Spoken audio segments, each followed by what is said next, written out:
Welcome to Ask Education channel. இந்த வீடியோல நாம how to write a recursive function அப்படின்றத பார்க்க போறோம். So நம்ம நிறைய recursive functions பார்த்திருப்போம். Factorial, sum, GCD, power. So நிறைய functions நம்ம பார்த்திருப்போம். But ஆனா அதுக்கான logic எப்படி build பண்றது and code எப்படி எழுதுறது ஈஸியான மெத்தட் ஸ்டெப் பை ஸ்டெப் ப்ரொசீஜர்ல நான் உங்களுக்கு இப்ப நான் சொல்லி தர போறேன்.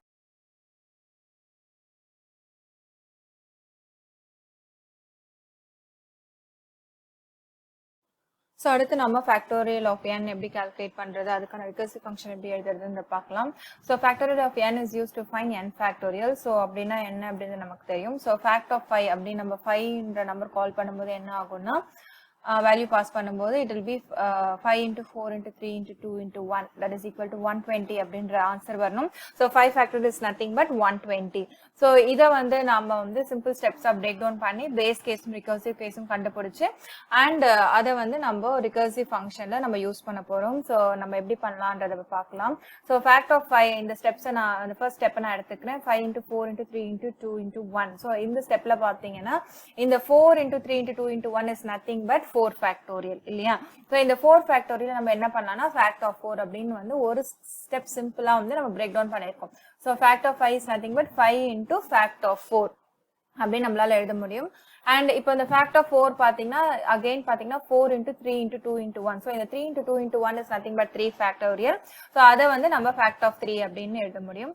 So again next step பாத்தீங்கன்னா fact of 3 into 2 into 1. So இந்த 2 into 1 is nothing but 2 factorial. So இத வந்து நம்ம fact of 2 அப்படி நம்ம கால் பண்ண முடியும். So இந்த மாதிரி நம்ம ஒரு ஸ்டெப்பை வந்து simple steps break down பண்ணிட்டே போகணும் until we find the base case. So இந்த fact of 2 பாத்தீங்கன்னா 2 into this is nothing but 1 factorial. So அத வந்து நம்ம fact of 1 அப்படி நம்ம எழுதலாம்.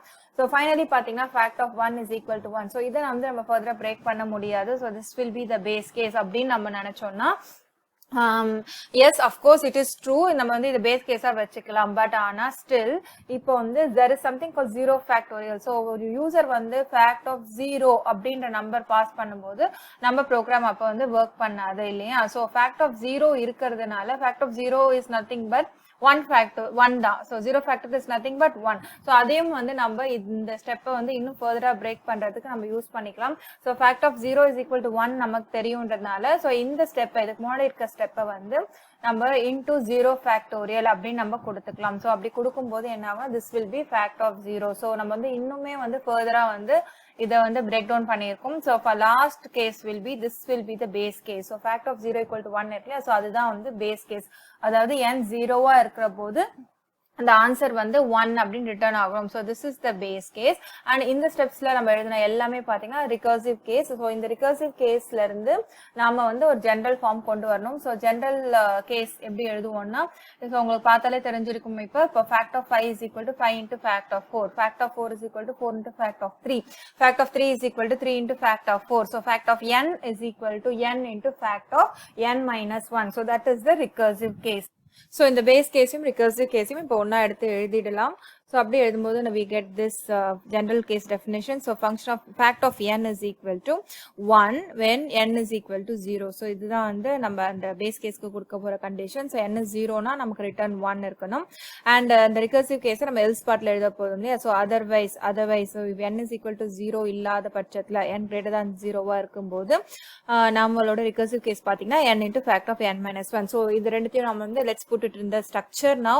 so function name பாத்தீங்கன்னா we need to change the name as fact of n change பண்ணியாச்சு.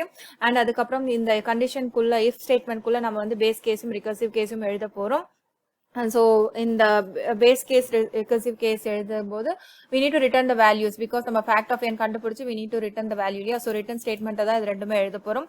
now coming to the condition. so condition change பண்ண when n is equal to 0 then return 1. so அதுதான் வந்து conditionல கொடுத்து base case மாத்தலாம். so in that case condition will be n equal to 0 double equal to 0 then return base caseல என்ன கொடுக்கும் value is 1. சரிங்களா. so else partல we'll write the recursive case. recursive case என்னவா இருக்கும்னா n into fact of n minus 1. so அதையும் வந்து நம்ம எழுதிடலாம்.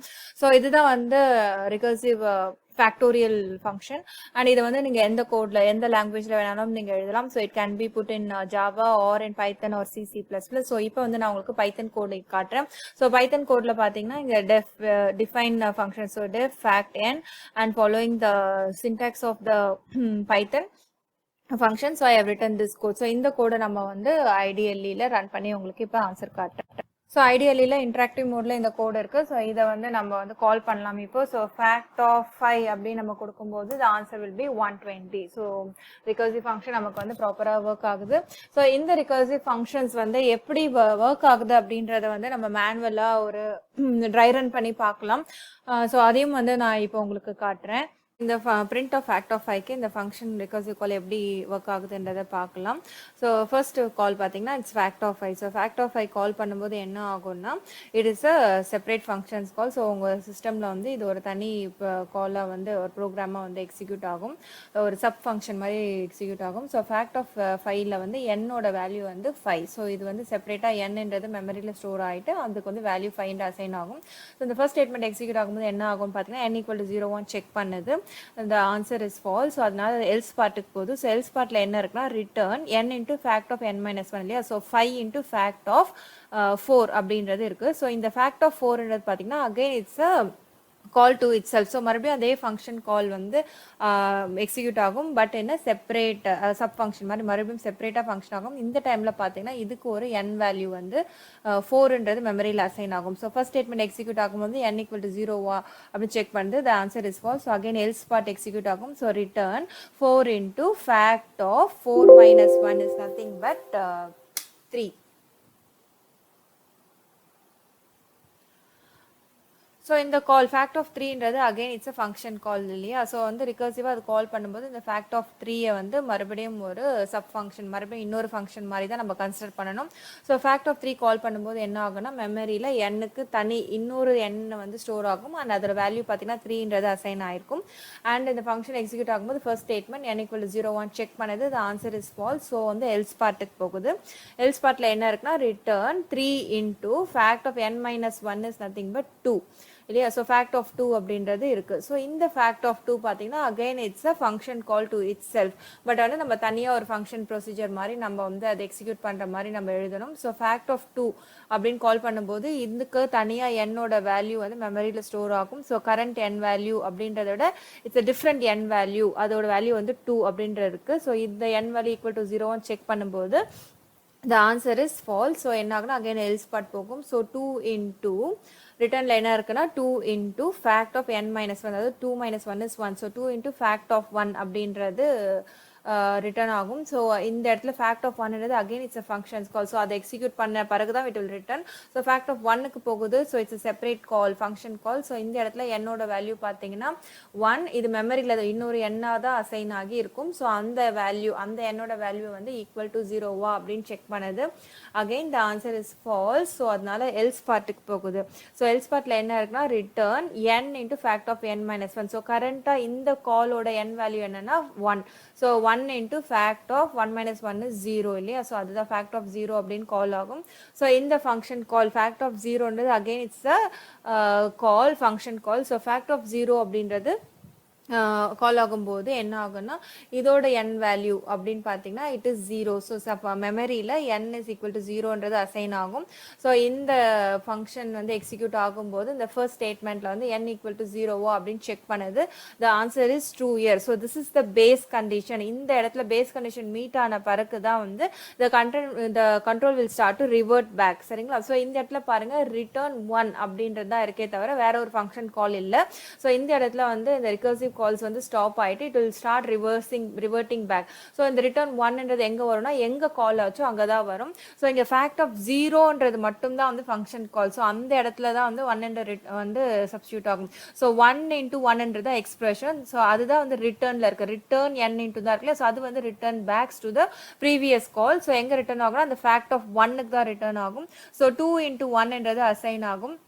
2 into 1 is nothing but 2 that goes to fact of 2. So fact of 2ல இருந்து தான் இது வந்துச்சு இல்லையா. ஸோ அந்த எக்ஸ்பிரஷனில் இந்த fact of 2க்கு மட்டும் தான் வந்து இந்த 2ன்ற சப்ஸ்டியூட் ஆகும். ஸோ 3 into 2 வந்து ரிட்டர்ன் ஆகணும். ஸோ அங்கே முன்னாடி வந்து ரிட்டர்ன் ஒரு கீவேர்டு இருக்குது, ஞாபகம் வச்சுக்கோங்க. So it returns back to the function call. So அங்கே பார்த்தீங்கன்னா 6ன்றது ரிட்டர்ன் ஆகுது. 3 into 2 is 6 is return to fact of 3 அப்படின்ற இடத்துக்கு ரிட்டர்ன் ஆகுது. So 4 into 6 is 24. அந்த 24 only is in the return statement. So அது வந்து it goes back to fact of 4. So fact of 4ல பார்த்தீங்கன்னா 24 சப்ஸ்டியூட் ஆகும். ஸோ அந்த எக்ஸ்பிரஷனில் பார்த்தீங்கன்னா it is 5 into 24 தான் அந்த expression and that has to return back to the function call. So அப்படி ஃபங்க்ஷன் கால் ரிட்டர்ன் ஆகும்போது எங்கே வரும்னா it comes back to the first call. So first கால் வந்து நத்திங் பட் ஃபேக்ட் ஆஃப் 5. அந்த ஃபேக்ட் ஆஃப் 5 எங்கே இருந்துச்சுன்னா இந்த பிரிண்ட் ஸ்டேட்மெண்ட்குள்ளே தான் இருந்துச்சு இல்லையா. ஸோ அந்த 120 is return to the print statement. So print of 120 அப்படின்றது எக்ஸிக்யூட் அந்த லைன் வந்து எக்ஸிக்யூட் ஆகும்போது நமக்கு வந்து 120 அப்படின்ற ஆன்சர் வந்து அவுட்புட்டில் கிடைக்கும். ஸோ ஃபேக்டோரியல் ஃபங்க்ஷன்ஸ் எப்படி எழுதுறது, அது எப்படி ட்ரை ரன் பண்ணுறது அப்படின்றத பார்த்தோம். ஸோ அடுத்து நம்ம பார்க்க போகிறது வந்து power function. So power of a, b is to find a power b. So இந்த ஃபங்க்ஷனை வந்து நம்ம லாஜிக் பில்ட் பண்ணி அதோட கோடை வந்து ரெடி பண்ணலாம். ஸோ த சேம் ப்ரொசீஜர் தான். So we need to find the base case அந்த ரிகர்சிவ் கேஸ். இப்போ பார்த்தீங்கன்னா பவர் ஆஃப் a 5, 4 இங்கே வந்து 2 இன்புட்ஸ் இருக்குது. So 5 and 4. ஸோ 5, 4 அப்படின்னு நம்ம கொடுக்கும்போது என்ன ஆகும்னா it will calculate 5 into 5 into 5 into 5. So 4 times 5 multiply பண்ணி யூ கெட் ஆன்சர் 625. ஸோ இதோட நம்ம சிம்பிளா வந்து இதை பிரேக் டவுன் பண்ணிட்டு we need to find the base case. So அந்த ப்ரொசீஜர் இப்போ பண்ணலாம். So power of 5, 4 is equal to nothing but 5 into 5 into 5 into 5. So இந்த ஃபர்ஸ்ட் ஸ்டெப் எடுத்துக்கிட்டு இது அடுத்த ஒரு ஸ்டெப் வந்து சிம்பிளா நம்ம பிரேக் பண்ணலாம். ஸோ இந்த பார்ட் எடுத்துக்கிட்டிங்கன்னா it is 5 into 5 into 5. So இந்த 5 into 5 into 5 நம்ம எப்படி எழுதலாம்னா பவர் ஆஃப் 5, 3. ஸோ ஒரு ஸ்டெப் சிம்பிளா நம்ம பண்ணியாச்சு. ஸோ அடுத்தது இந்த 5, 3 பவர் ஆஃப் 5, 3 எப்படி நம்ம வந்து பிரேக் பண்ணலாம்னா இந்த 5 into 5 நம்ம வந்து பவர் ஆஃப் 5, 2 அப்படின்னு வந்து பிரேக் பண்ணலாம். ஸோ பை நவ் உங்களுக்கு வந்து எப்படி பண்ணணும்ன்றது தெரிஞ்சிருக்கும். So I am just rushing up. So 5 into இங்க பாத்தீங்கன்னா 1, 5 இருக்கு. ஸோ இதை வந்து நம்ம வந்து பவர் ஆஃப் 5, 1 அப்படின்னு நம்ம பண்ணிடலாம். ஸோ அடுத்தது வந்து power of 5, 1 is equal to 5. So இதுக்கு மேல நம்ம வந்து ஃபர்தரா பிரேக் பண்ண முடியாது அப்படின்னு நீங்க நினைக்கலாம். But still if the user is giving 5, 0, so what will be the answer? ஏன்னா 5 power 0 is 1 என்றது நமக்கு தெரியும். So the second value b value வந்து 0 வரைக்கும் நம்ம வந்து கொண்டு போக முடியும். ஸோ அதனால நம்ம அதையும் வந்து இங்க இன்க்ளூட் பண்ணிக்கலாம். So this will be 5 into 5 power 0. So 5 power 0 is nothing but 1 இல்லையா. ஸோ அதனால இதை இன்னுமே நம்ம வந்து சிம்பிளா பிரேக் டவுன் பண்ணும்போது it becomes power of 5, 0. Now power of 5, 0 is equal to 1. So இந்த மாதிரி நம்ம வந்து பேஸ் கேஸ் வந்து நம்ம கண்டுபிடிக்கணும். So when the b value is 0, the value is 1. So this is the base case. சரிங்களா. now coming to the recursive case, இது எல்லாத்தையுமே வந்து நம்ம ஜெனரல் ஸ்ட்ரக்சர்ல கொண்டு வரணும். So all these are recursive cases. So இது ஜெனரல் ஸ்ட்ரக்சர்ல கொண்டு வரும்போது we know that power of a, b is equal to a into power of a, b minus 1. So அதுதான் வந்து இந்த ஜெனரல் ஸ்ட்ரக்சர். நீங்க இந்த எல்லாத்தையுமே ஒரு தடவை பார்த்தீங்கனாலே உங்களால ஜெனரல் ஸ்ட்ரக்சர்ஸ் எழுத முடியும். So this is comma. சரிங்களா. So power of a, b is equal to a into power of a, b minus 1. So அந்த ஸ்டெப்ல நீங்க வந்து a and b values கொடுத்து பாத்தீங்கன்னா you will be able to get the general case. So இந்த தான் வந்து recursive case. So இதை வந்து நம்ம எடுத்து எழுதும்போது power of a, b will be 1 if b is 0. So that is the base case. And otherwise என்னவா இருக்குன்னா recursive case பாத்தீங்கன்னா a into b power of a, b minus 1. So this is the else part. So இது ரெண்டுத்தையும் வந்து இப்போ function ஸ்ட்ரக்சர்ல போடலாம். So function name பார்த்தீங்கன்னா power of a, b. So ரெண்டு வேல்யூஸ் இன்புட் பண்றோம். So power of a, b நம்ம ரெண்டு வேல்யூ கால் பண்ணும்போது என்ன ஆகும்னா so this also computes and returns values இல்லையா. ஸோ வந்து பேஸ் கேஸ் ரிகர்சிவ் கேஸ் எழுதிட்டு அது ரெண்டுமே ரிட்டர்ன் ஸ்டேட்மெண்ட்ல எழுதணும். ஸோ கண்டிஷன் இப்போ மாத்தலாம். if b is equal to 0, return 1. So that is the condition here. return 1 and else partல பாத்தீங்கன்னா simply put the recursive அந்த case general case வந்து நம்ம recursive caseல அந்த return பக்கத்துல நம்ம போடணும். So this is how we write the power function, அதாவது recursive function to calculate power of a, b. So இத வந்து நீங்க Java or Python or C எந்த லாங்குவேஜ்ல வேணாலும் போட்டு நீங்க எக்ஸிக்யூட் பண்ணி பாருங்க. if there is any doubt நீங்க வந்து இந்த ஸ்ட்ரக்சர்ல ஏதாவது டவுட் இருந்துச்சுன்னா நீங்க வந்து எனக்கு கமெண்ட் பண்ணுங்க. நம்ம அடுத்தது நம்ம பார்க்க போறது வந்து GCD of p, q